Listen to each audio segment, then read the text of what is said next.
Thanks for tuning in to another edition of Another Dolphins podcast. I wanted to start today's show by saying I hope everyone in Florida is staying safe through all the nasty weather, storms, tornadoes. The videos and photos coming out of Florida have been pretty crazy. So I just thought it was important to start the show by saying we're thinking of y'all and we hope everyone is safe and dry. Now, to kind of switch things up a little bit, talk about the Miami Dolphins, we have a lot to get into on today's show. Coach Eric Smith of 5 Reasons Sports shares his grades for the Miami Dolphins offensive line at the quarter mark of the 2024 season. But before that, Joshua Houtz and I wanted to talk a bit about a position group that the team threw a bunch of resources at. But man, it's looking like a pretty weak position group. Joshua Houtz, over the offseason, we saw Christian Wilkins sign a monster contract with the Las Vegas Raiders, and we were pretty confident that that defensive line, the interior defensive tackles, was going to be Miami's biggest issue. But through 5 weeks, that really hasn't been the case. No, not at all. And Jake, I'm glad you opened with that great intro. Like you said, our thoughts and prayers are out with everyone down there in South Florida, but and everyone affected by the storms. But yeah, man, I mean, we came into this season thinking that, we were going to have a huge hole in the middle of that defense. And that's not to say that these teams are not finding ways to run the ball effectively, but we have not had an issue with Zach Sealer and Calais Campbell up front, even Emmanuel Agba. I mean, he's absolutely playing very well. I think Sealer, Campbell, and Agba both have 2 sacks. So that's where a lot of these pressures are coming from. So that's what we want to talk about. We sat here and we let Christian Wilkins go. We all saw that he's out indefinitely. I guess he could come back later in the year. So we're thinking about Christian Wilkins. But the defensive line, the biggest issue to me is that edge position. I want to talk about a little bit of that. So, yeah, man, how have you been doing? Because later in the pod, you said you talked to Eric Smith, and his grading system is just out of this world with the way he breaks down that offensive line. I'm good. I gotta reel it back in a little bit, Josh, because this week I think I've gone a little too deep of like, all right, I think this team can really figure things out. I think there is a real important note here that there are some pure weaknesses on this football team, and I think one of them is that edge rusher position. Because just think about how the last, 12 months has gone. You could even go back to 2022. You trade for Bradley Chubb on top of having Jaelan Phillips. That's 2 first-round picks right there on the defensive line. You thought that those 2 guys would play a huge role this year. We already lost Jaelan Phillips for the year with an ACL injury. Bradley Chubb, he's still working back from his torn ACL that he suffered in week 16, 17 last year. So it's no surprise that he's going to need a little more time to come back. But then, Josh, behind those 2, Miami invested another first-round pick in the form of Chop Robinson to add to that pass rush group. They also signed Shaq Barrett in free agency just for some added depth.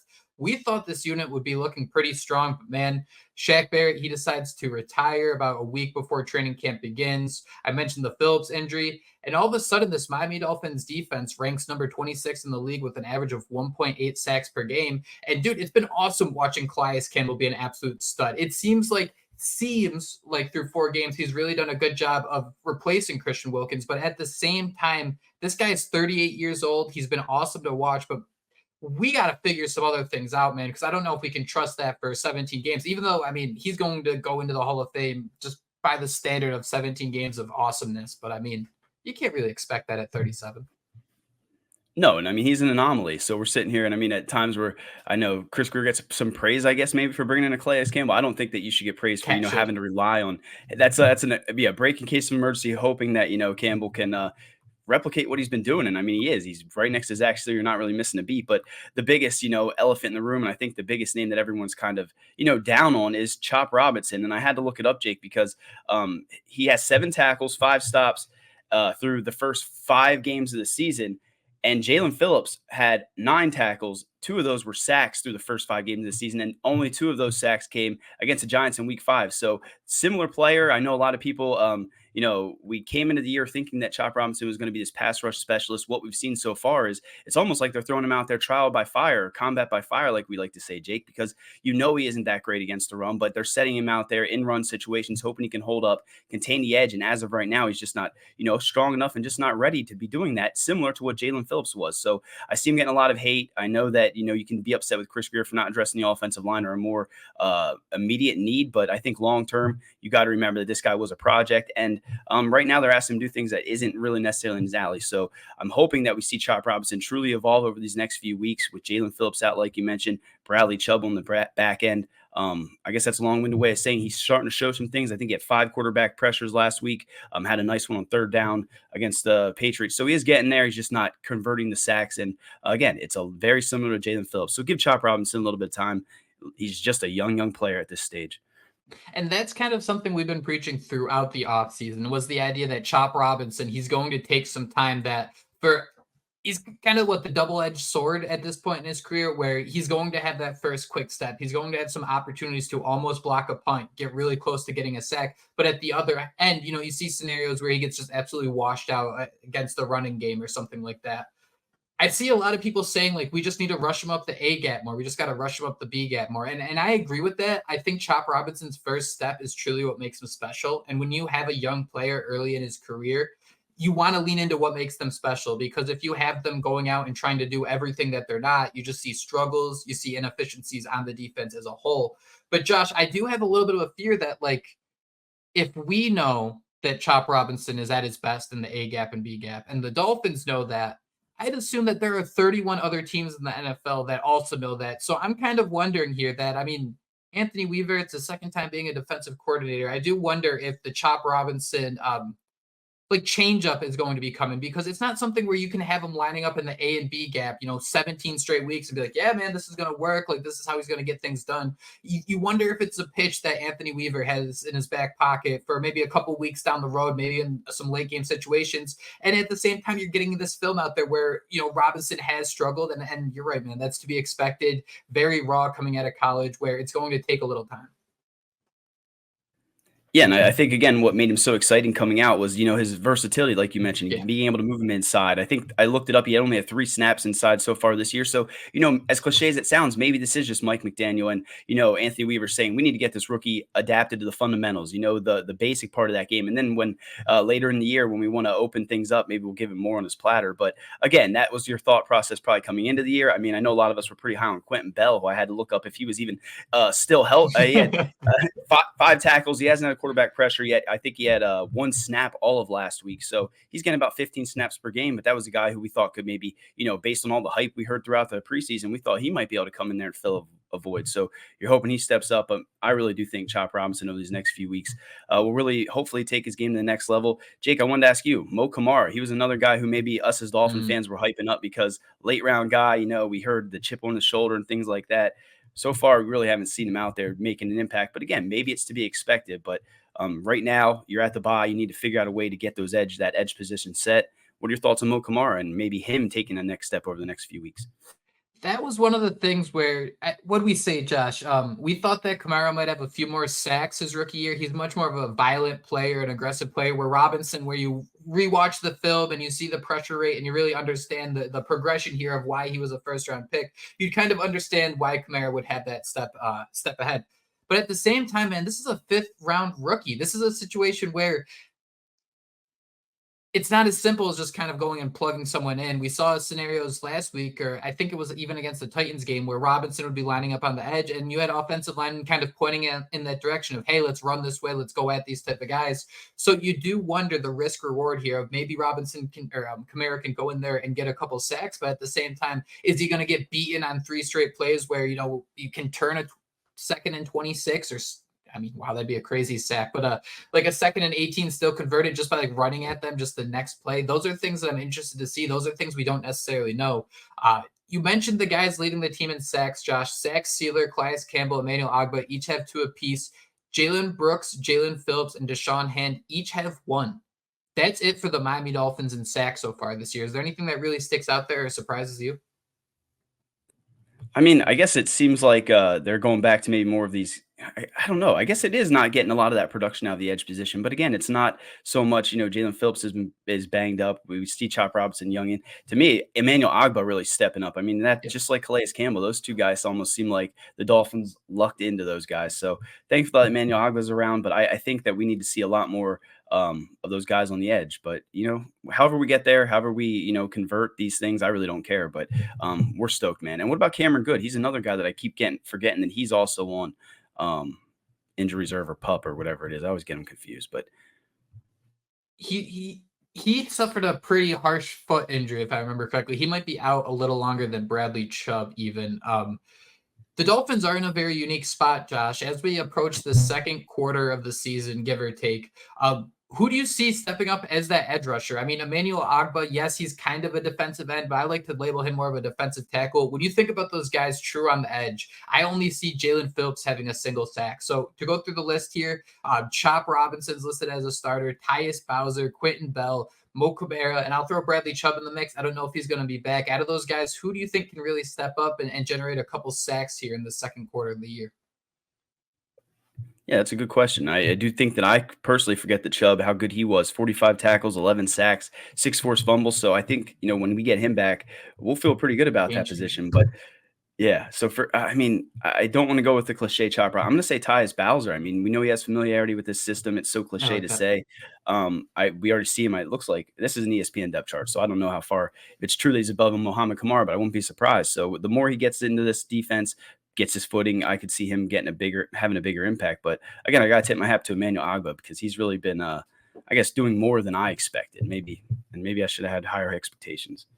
And that's kind of the craziness of the NFL season. Like, we can even argue, Josh, that maybe Chop Robinson shouldn't have gone where he went, that the Dolphins kind of panicked. It was the end of the rush of edge rushers. I think the 4 picks before them were all edge rushers. You can kind of wonder, hey, did Greer panic here? But there was a sound thought process here because you thought Shaq Barrett would be in the mix.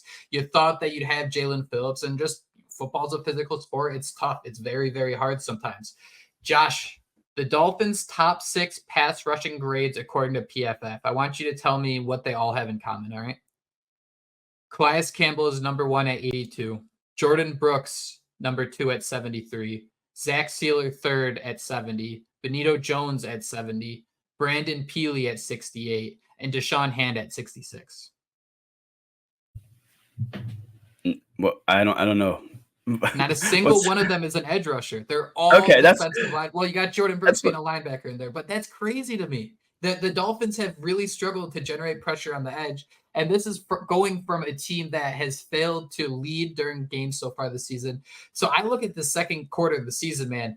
Number 7 on the list is Chop Robinson. You do wonder if he has that extra little gear where being still so young, being a rookie season, if he can start converting those in year 1.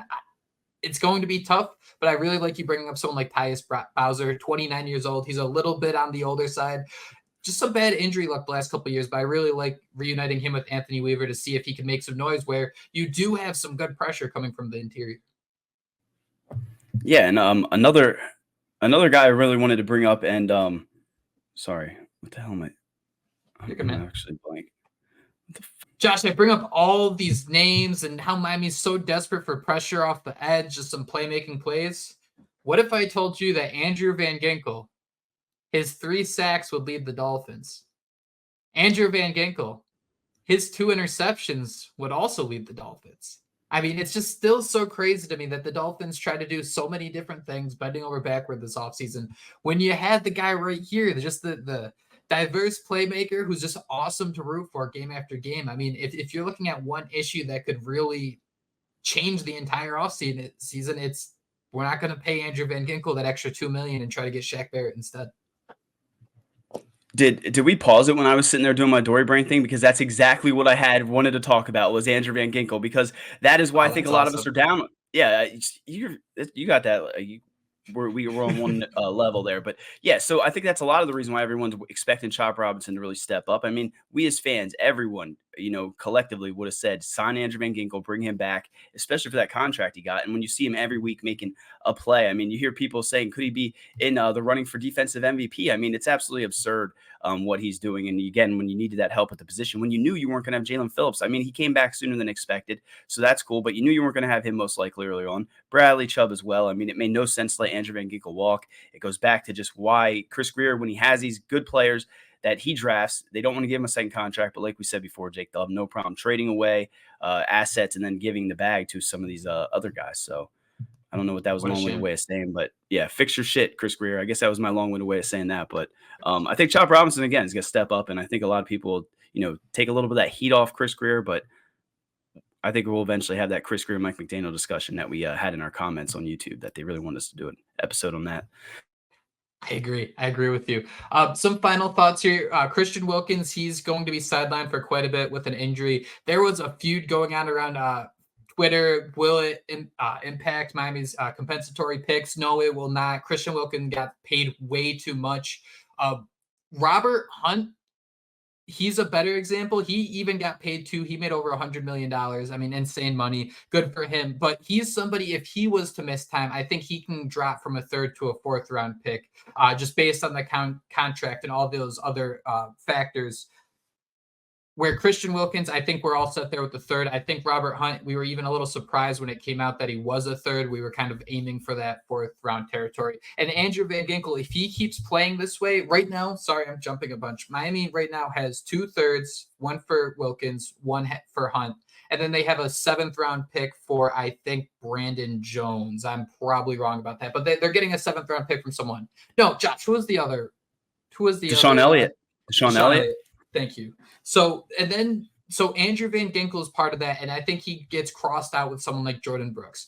If Andrew Van Ginkel continues playing with his hair on like this top tier level for the rest of the year, logs a bunch of snaps at edge rusher, there's a chance his comp pick formula could be boosted a little bit. But that's pretty much all I have on that. Just we don't have to panic too much about Wilkins. Let's hope Robert Hunt continues to be awesome. That way the Dolphins will get the third round compensatory pick there as well. Josh, Dynasty League, one final question here. I'm 4-1. I'm right there. I know I can have a good shot this year. I came in second place last year in this league. Davante Adams for a first round pick, would you do it? You're trading it away. You're getting him, right? I'm trading. This is like a bold, like risky, like chips to the center. I have Cooper Kupp. He's on injured reserve. I have Jalen Waddle bye week. This is like a long-term play where I'm looking like, in theory, you're hoping that Davante Adams for at least the end of this year, maybe next year, is on like a playoff contender, still just being Davante Adams. But there's that little fear in the back of my head that maybe he doesn't play this year. Who knows? Yeah. The first thing I always say is, did you try a second first? I would throw a second and see if they take that. But yeah, I mean, tried 2 twos. I could see it. Okay, yeah, I was gonna say there's probably a reason you asked about it first. I mean, it's definitely risky, but it's Davante Adams. I mean, before the year, people probably had him as like wide receiver 1 almost. And well, Justin Jefferson, Tyreek Hill's up there, but you know what I mean. He's up there, so go for it, man. And you already say you're 4-1, so that first is gonna. I mean, you can look at it as almost a late round second. So why not, man? I feel you. Yeah, I think I'm going to do it, but I wanted to get your thoughts. All right, that is it for us. I'm going to kick things over to me and Eric, who's going to talk more about the offensive line. If you don't hear from us again, have a wonderful weekend, and most importantly, fins up. Fins up. Joining me now on Another Dolphins podcast is Eric Smith, a contributor for 5 Reasons Sports, who posts some pretty awesome weekly offensive line grades for the Miami Dolphins each week. Be sure to give him a follow at OL Coach Smith 63 on YouTube, on Twitter, on X, whatever you want to call it. Coach, thank you so much for taking the time to join us. Of course. I've been listening to you and Josh for years now. Always enjoyed your show, so I was excited when you messaged and asked me to join. It started with Vine, I think, where some people really started to dig in and look at offensive line play because it happens so quickly and then a play is over or the ball gets thrown. And if you're watching a broadcast, that's it. Everybody stops focusing on the offensive line. But for you personally, how long have you really locked in and the offensive line really been your bread and butter? I mean, I was an offensive lineman coming all the way up through youth and high school football. I got into coaching right after I got out of high school. And, even then I have been an offensive coordinator a few times along the way, coached some defensive line as well, but it's always been offensive line for me. Offensive line's always been what I really love to do. And then, obviously that translated into, my love for the Dolphins as well and watching those games, and eventually started, when all 22 came more popular and the ability to rewatch games, it was just something I started spending my extra time doing, was checking that out. Do you remember what the first season was when you started really charting the team? And with that, who was the first player like, oh my God, why am I wasting my time charting this disaster? No, I mean, I guess I kind of remember back to maybe 2010-ish would have Ooh, been when okay. I really first started looking at it. And when I first started looking at stuff from a play-by-play basis, it was more of, when you watch a game, you kind of get caught up in the game flow.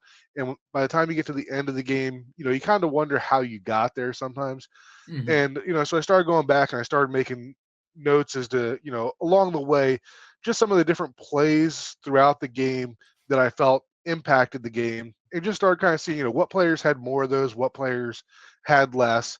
And that's kind of evolved into what I'm doing now with, taking every snap for the offensive line and giving them a grade of 0, half a point, or 1, and then coming up with a calculation to try to make that make sense when I'm sharing that information. Mhm. It's kind of evolved into just the offensive line, just because it is more of a pastime for me.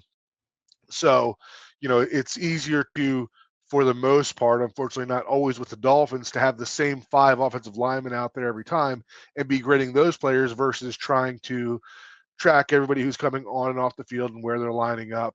But that's kind of where it has kind of honed into just the offensive line with the stuff that I do. God, you say that. I think what they've had the same offensive line. You said it in your most recent review twice this year and last year, man. There were streaks where I think they were lucky to go 2 straight games with having the same offensive line. And continuity is so important for that group. And I feel like that's something we totally do not talk enough about. These aren't really the best benchmarks I have, but the Dolphins currently rank 23rd, allowing about 3.2 sacks per game. They're also 16th in the league, averaging 116 rushing yards per game. Obviously, when you go for 200-ish yards against the Patriots, that's going to balloon things.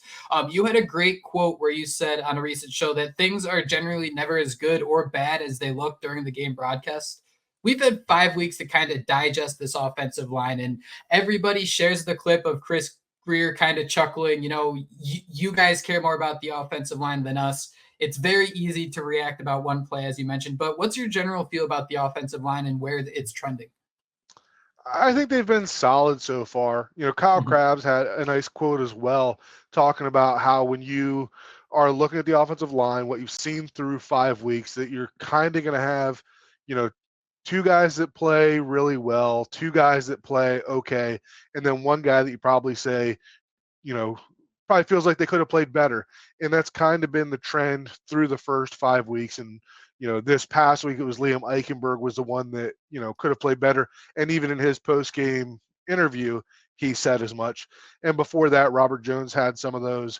But I think that overall they've been pretty good.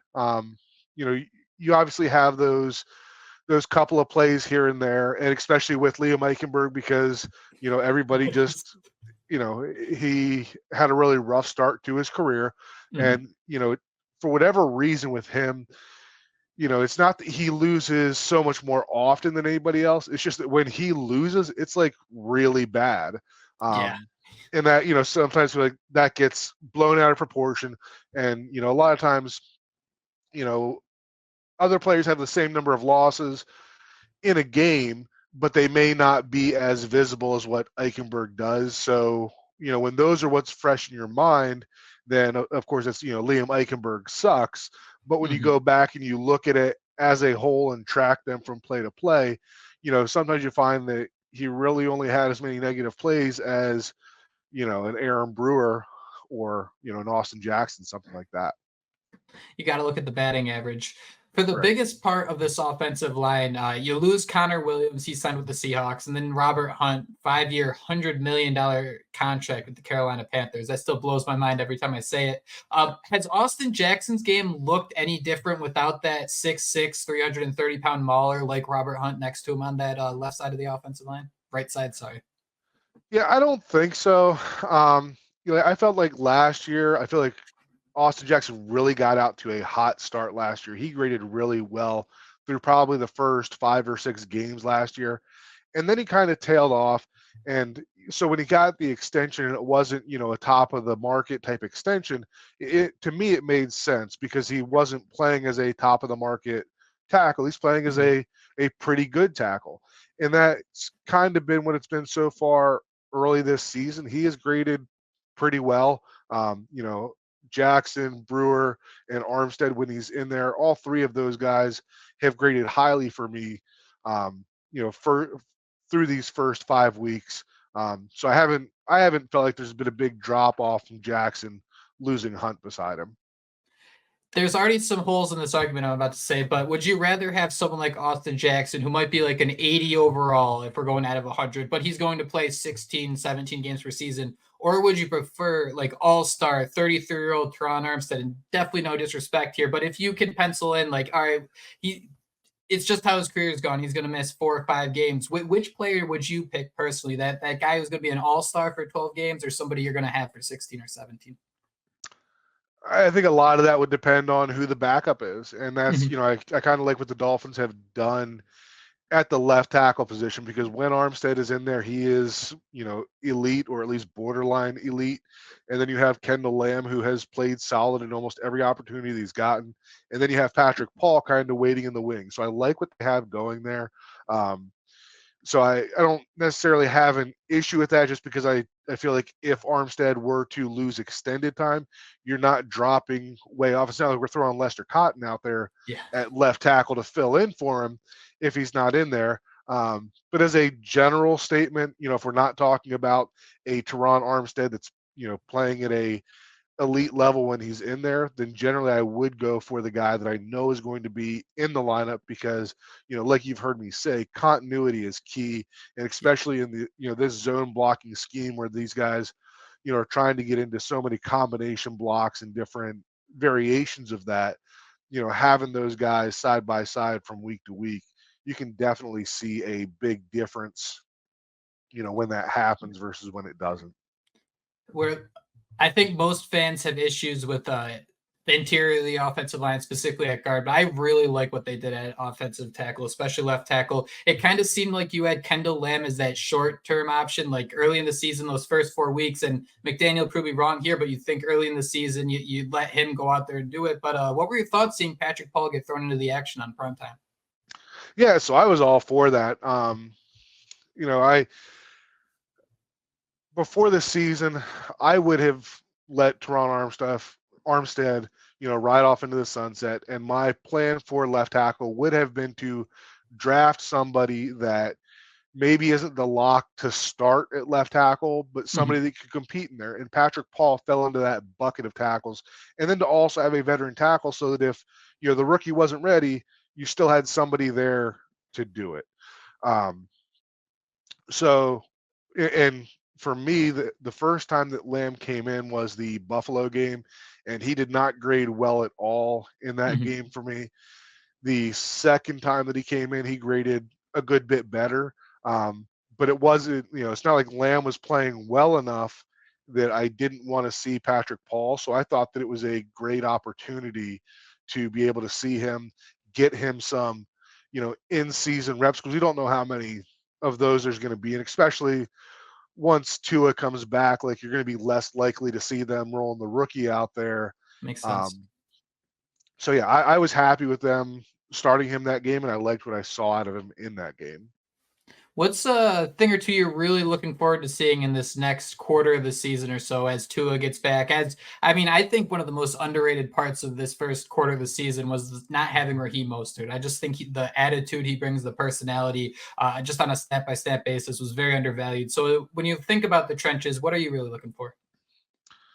So I was really impressed with the play calling this past week, and something that me and a lot of other fans have been asking for, more inside runs. I think that McDaniel fell in love with that crack toss last year, and for good reason. I mean, Miami was really good at doing that. This year, it hasn't been as successful. We haven't had great blocking by the receivers, and the guys are asking to crack down. And same with the tight ends and with the outside zone. Durham Smythe I thought he was always a little bit below average in that regard, and really expected Julian Hill to step up and be that inline tight end, and he's really flopped this year in that regard. So the outside zone I didn't feel had been working well. This last game against the Patriots, they really committed to the inside zone, only ran, I think, maybe 4 or 5 outside zone plays where they're running to the tight end, only ran one crack toss and ran a whole bunch of inside zone, and really let the guys like the Rob Jones, the Austin Jacksons become those people movers that you need with the inside run scheme. And I felt like having Mostert in there, and he's been the angry runner, whatever that's called, a couple times now, and Jalen Wright is running really well, really physical. So excited about the seeing how that play calling continues to evolve, and also excited about the idea of Mostert and Jalen Wright being more of the running backs in this offense. Agreed. And when Achane comes back, seeing him be more of that move position, F position player, where he's playing more of a slot receiver role, and obviously will still get some snaps from the halfback position as well. That's music to my ears. There's nothing better nothing I want more for Achane than that role where he's just that guy, get him out on the edges. I know this last injury wasn't from like a big defensive tackle landing on it, but if you can limit those hits, it just is going to help him more in the long run. Yeah, and I think that was where he was drafted to be. Like, I felt like, I think that Ezukanma was kind of drafted in that F position type role that, is a hybrid. I think that's what they wanted him to do, and obviously he's had some health issues. So when they drafted Achane, I felt like that was the role that they always envisioned for him. And then due to injuries early last year, he kind of got shoved into a more of a feature running back role, and obviously excelled at that. But I think that that's why they went and drafted a Jalen Wright as well, to try to move more in that direction again this year. That's so interesting you say that. So Ezukanma and Devon Achane, completely different body types. What are the traits that you were looking for specifically when you look at that F position, why they both fit despite being different types of players? So, I mean, the F position is kind of the extra player. Like, all of your formations are going to have your 5 offensive linemen, your quarterback, going to have a tight end, almost always going to have 2 wide receivers, and always going to have 1 running back at least. So you've got one more skill player left, and in Miami's offense, it's what's called the F position. And when you look at what they do, that could either be Alec Ingold would be one that falls under that F position. If you bring out a third wide receiver, whether that's Malik Washington or Odell Beckham, in their playbook, that's going to be a F position player. If you bring in an extra running back and 21 personnel, or while fast 21 is when they bring in the 2 halfbacks, that's also the F position. So those guys are all learning a primary position, and then they're learning the F position. So when you heard the stuff about Ezukanma struggling to learn the playbook, I don't think it was that he was struggling to learn how to be a wide receiver. I think it was all the extra stuff that comes with the F position. So I think that what they would like to have out of that position is just basically somebody that's versatile. Even Jonnu Smith is the second tight end a lot of times. A lot of times he's the second tight end on the field, whether he's with Smythe or with Julian Hill. And, they're lining up in the slot. We saw them lining up in the backfield. We heard them talk about the Jonnu Smith package. And I think that would be more of a F-type role with that package as well.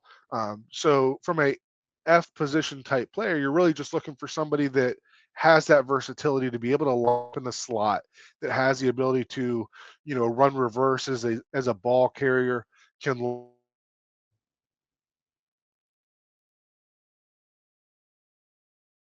places, and still have a primary position as well. I mean, as you saw with Achane, when we need a running back, he's still able to do that.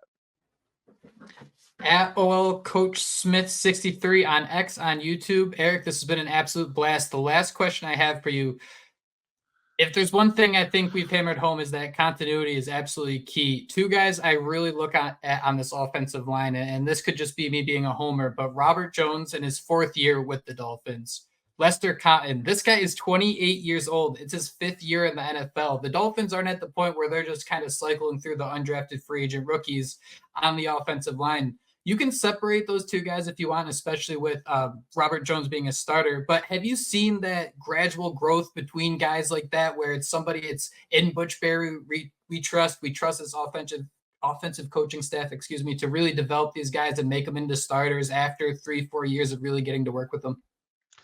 Yeah, I think we have. I mean, even when you look at an Austin Jackson, like before McDaniel got here, he was kind of viewed as a lost cause. And even in that first year, I think that the first year of McDaniel, he only played a few snaps due to injury. But you can see the way that they've developed him, and he is really, even though he's not a premier tackle, he is the right type of tackle to have in this scheme. So I feel like that's a player that we've seen them develop. Robert Jones. In my grading, I didn't have him all that far behind Robert Hunt last year. So, coming into the season, he was the player that I felt was going to be the one to step up, in that race for the starting guard. So he's been a little disappointing early this year. He had a really good week this past week. So I'm curious to see what's going to happen going forward, because I did also feel that the shoulder injury that he had in week 2 may have affected him a little bit there as well when his grades really tanked down there. But yeah, he's a player that, again, not a perfect player. He's a limited athlete, not great in space, but there's things that he does really well. And in the past, he's shown an ability to be, quick in a short area. We're talking about those, the cutoff blocks and stuff like that. Like, he's not going to chase somebody in the open field and catch them, but he's shown that foot quickness to be able to get his hips around and to seal those blocks. Lester Cotton, I can't explain why he's still on the roster, to be honest. Like, the coaches must just love him. Like, and that may come down to something as simple as he's the guy that, when they need somebody just to plug in and play, maybe he just, mentally knows the scheme well enough, understands the combination blocks and is able to help sustain the performance from that perspective. But I don't see him and Robert Jones necessarily in the same light that, Lester Cotton, I don't see making those cutoff blocks, doesn't even have that short area quickness that I feel that Robert Jones does. But I do feel that, as we move forward, they obviously used a pretty high pick on Patrick Paul. You got the first round pick in Austin Jackson at right tackle, but the interior guys, I think that we're going to see them try to continue to develop, whether it's the Andrew Myers, developing into a starter next year, the year after that, things like that. I'm not expecting big money or big draft picks in the interior offensive line positions. I completely agree with you there. I'm just like, there's a little bit of panic I have going on where a lot of coaching staffs don't get 3 years to kind of figure things out, right? It's 2 years. If things aren't moving in the right direction, you're gone. I mean, Lester Cotton being in his 5th year in the NFL, I mean, we saw just the struggles Skylar Thompson had, who we didn't need him to go out there and look like a starting quarterback. We just needed him to go out there and look like a backup quarterback, and he kind of struggled to do that. So I think that's one of the growing fears. Like, I'm not ready to, launch Mike McDaniel to the moon or anything like that, but one of those fears is like, there are some of these guys that I wonder if they're being kept around a little too long when you could try to go out and find someone and try to develop and use that time in a different way. Yeah, I agree with that. I mean, but also, I don't know what the deal is with Isaiah Wynn. He's obviously got a very extensive injury history, the same way that Armstead does.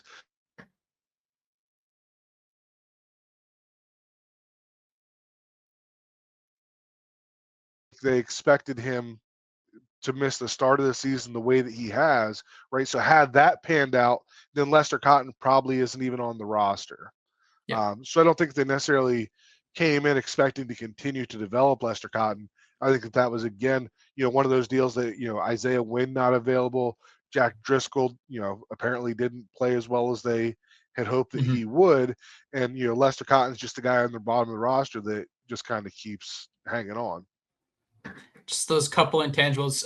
Eric, I know I already said last question, but the final one, there was a lot of drama early in the season, preseason snapping issues, ball going over Tua's head. They were bringing in a bunch of different centers. How are you feeling about Aaron Brewer in the center position when you go from someone who, like Connor Williams for a year plus, looked like an absolute stud? You bring in someone from Tennessee who kind of bounced around the offensive line, but I mean, through 5 games, Aaron Brewer looks like a pretty solid center. I was a big fan of that signing. When they made that signing, I went back and watched every snap of his from 2023. And like when you talk about an offensive lineman that you could literally make a highlight reel of his blocks, like that is Aaron Brewer. Like he is just a fun guy to watch, and he, despite, he's short, he's light, he doesn't look like what you would expect an NFL offensive lineman to look like, but he's also one of the most athletic, if not the most athletic center in the NFL now, and he finds a way to make that work. So I like that signing a lot. I think he's graded out well. I think he is a great fit for this system. There are still snap issues. Obviously not as severe. We're not seeing the fumbles that we saw in the preseason, but that's another one of those things that when you watch it on a snap-to-snap basis and really go back and watch it, you see some of those snaps that are, high and outside, or the quarterbacks are bending down for, so there is still concern there that one of those could come back to bite us in the butt. But, even though they haven't been perfect, we haven't had the costly ones like we did with Connor Williams. Eric, thank you so much for taking the time to join us for a bit here. This was an absolute blast. I hope we get to do it again soon. And most importantly, absolutely, go enjoy the rest of your bye week. We don't got to worry about losing a football game. For sure. For sure. Awesome. Thank you so much, Eric. Thank you.